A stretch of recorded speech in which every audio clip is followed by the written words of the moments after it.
سلام، طاهری سفر هستم و با اخبار امروز 14 اوگوست همراه شما. بانک ملی تاجیکستان ادعای وزیر نفت ایران را رد کرد که گفته است بابک زنجانی، یک ثروتمند ایرانی، میلیاردها دلار را به تاجیکستان برده و گم کرده است.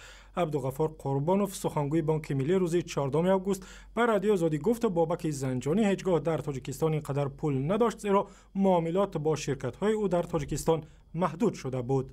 در شرح این حالت شاید اشتباه موجود باشد، زیرا بانک مرکزی ایران یک هیئت خیلی پرنفوذ بانک مرکزی ایران مخصوص برای تحلیل این مسئله تشریف آورده بود به تاجیکستان سال گذشته و اوید به موجود نبودن و انتقال نگردیدن مبلغ‌های ذکر شده باور حاصل کرده بودند.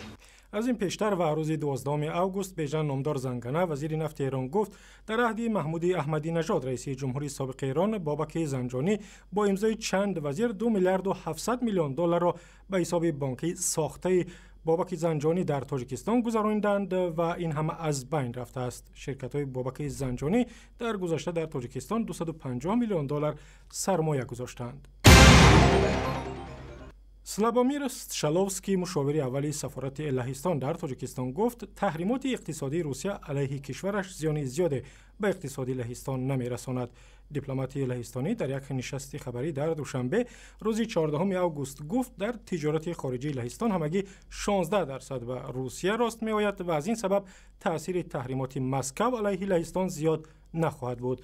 چند پیش مسکو واردات محصولات کشاورزی از کشورهای عضو اتحادیه اروپا و همچنین امریکا را برای 1 سال ممنوع کرد. روسیه گفت این تحریمات در پاسخ به تحریم‌های امریکا و اتحادیه اروپا علیه مسکو است. احزاب سیاسی تاجیکستان میگویند از حالا برای انتخابات پارلمانی سال آینده آمادگی میگیرند. از جمله حزب نهضت اسلامی و حزب حاکم خلق دموکراتی. وکالت نمایندگان مردم در مجلس نمایندگان تاجیکستان سال آینده به پایان میرسد و قرار است ماه فوریه انتخابات نوی پارلمانی صورت بگیرد.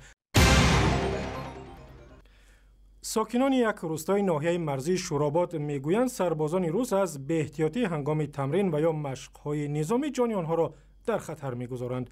چندی از ساکنان دره آب که در نزدیکی رزمایشگاه مومیرک جایگیر است گفتند در مشق‌های اخیر سربازان روس در مومیرک چند سناریت به خانه‌های آنها افتاده است، ولی خوشبختانه کسی آسیب ندیده است.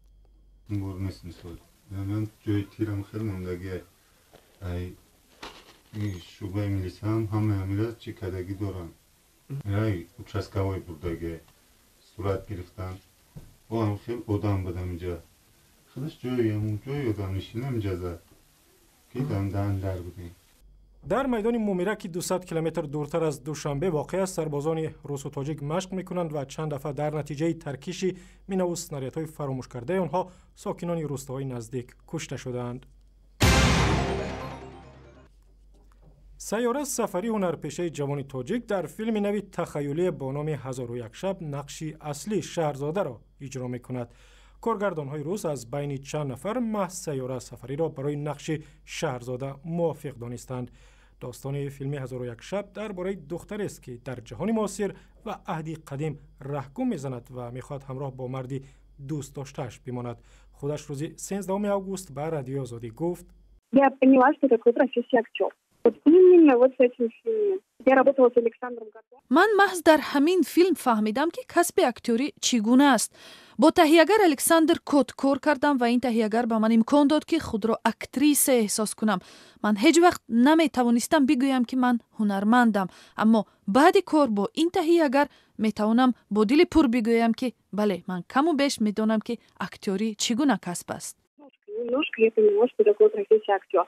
سیاره سفری چند سال باز است در مسکو زندگی می‌کند و در چندین فیلم روسی نقش آفریده و برای نقش‌هایش بهای خوب هم گرفته است و گزارشی کامل را در این باره با اخبار دیگر در وبسایت رادیو آزادی پیدا می‌کنید و هم در صفحه‌های ما در فیسبوک، توییتر و یوتیوب و هم صفحه مخصوصی رادیو آزادی برای تلفن‌های همراه.